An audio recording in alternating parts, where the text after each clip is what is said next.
Okay, quick story time. I was remembering back to when I was 10 years old.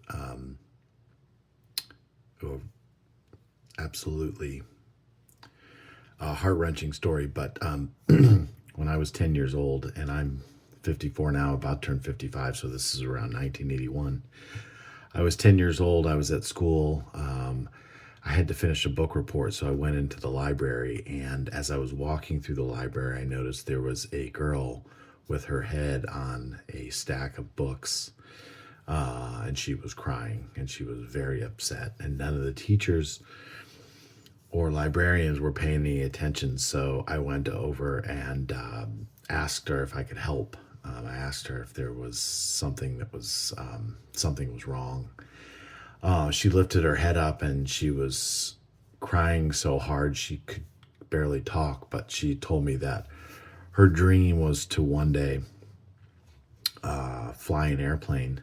And I noticed that she had 3 or 4 books that she had been crying on, that were all about being a pilot in aviation. And she was probably only 7 years old.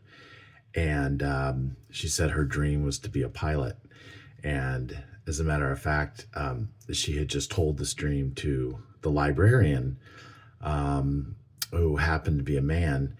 And his response to her was that women aren't pilots, and that she should chase another dream because her dream of being a pilot would never happen.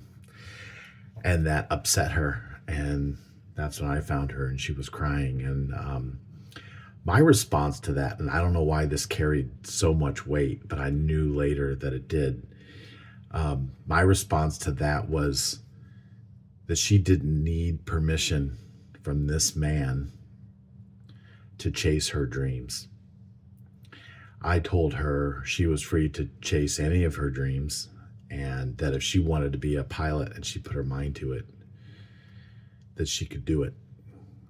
And I found out years later that not only did she become a pilot, but she became one of the greatest women in aviation history. And this little 7-year-old turned out to be Amelia Earhart.